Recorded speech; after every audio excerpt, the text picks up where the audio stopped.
Leksimizni davamlaştırmaz, hürmetlik vatandaşım. Hazır hava araydı, yağmurun havası bulavatıdı. Şuna iştigrek sözlep saldı, beni keçirin vatandaşlarım.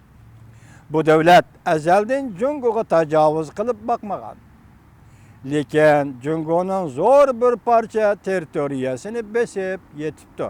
Mavzulu haber 5. ayının 16. gün Venvitor betidi ilan kılındı. Haber mındak başlandı. Bugün günü kelgende dünyadaki devletler otlarısı teritoriya çigra ayrışını zaten kandak ölçem bilen bir taraf kılış mümkün. Bu Xitayning nazariyesi. Acaba tarihte qaysi devletlerinin teritoriyası kandak bolsa, hazır şundak bolamdı. Bu bir ahmakane xiyaldır. Köreğinler. Xitayning nazariyesi. Bir devletning teritoriyasi tarixiy bilaklarga tayinib ayrıldığan bolsa, her xil yeni sınıflar ve konu sınıflarning qarama-qarshilik qo'zg'amdi. Ko'ranglar, devlet chegarasi ham sinfiy kurash ta'limoti ko'tarib chiqyapti Xitoy. İki qatimliq dünya urushining portlashi acaba bu nuqtani isbotlamadimi? Tarix ve medeniyet, manfaat qanchalik deganni o'lchaydigan o'lcham bo'lolmaydi. Fakat devletinin universal gücü bolğandıla andın qanchalik manfaatga erishishning yiltizi mushiyadıdır. Gördünüz mü? O ölçem bu ölçemni qo'y. Devletning kuchi bormi?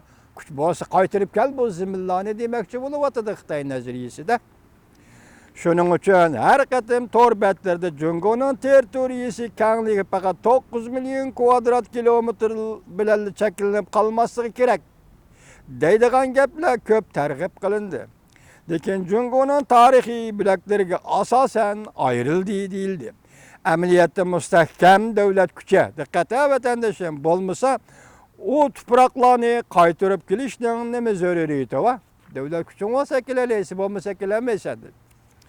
Ne mezöriyeti var. Biz bugün aslında Jungo'ya tava bolgan topraklar ve devlet Kazakistan doğrusu da sözde bakayla. Dikkat vatandaşlarım.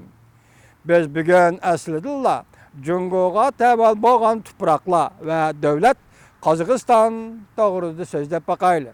Otur Asya'daki vatandaşlarım dikkat. Kazakım, Karagım, magepki dikkat kıl. Biz bugün aslında Jungo'ya tabi bolgan topraklar ve devlet Kazakistan doğrusu sözde bakayla.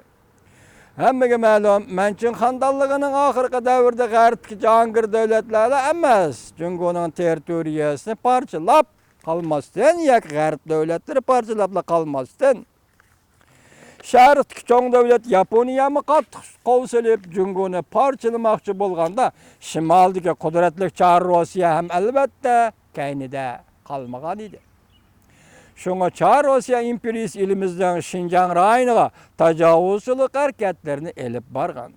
Manchun hükümeti Zozongtangni avatib Şinjanni qaytarib algan chaqda Zozongtang bir qator g'alaba urushi qilgan bo'lsa-mu, diplomatiya jihatdan Çar Rusyaga tahdid paydo qilgan. Afsuski Manchun hükümetinin askeri kuchi cheklik edi.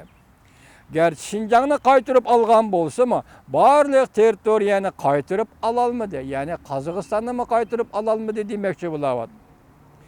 Bu toprak Çar Rusya bilan Jungo imzalagan chegara kelishimida izchil talash tortish qilinayotgan territoriya bo'lib qoldi.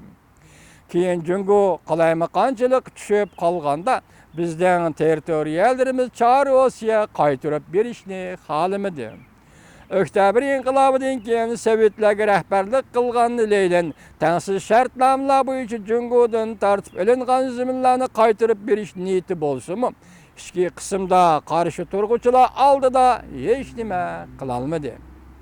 Mustabid Stalin hokimiyat beshiga kelgandan keyin territoriyani qaytarib berishni xiyolning sirtiga tashlab o'tdi.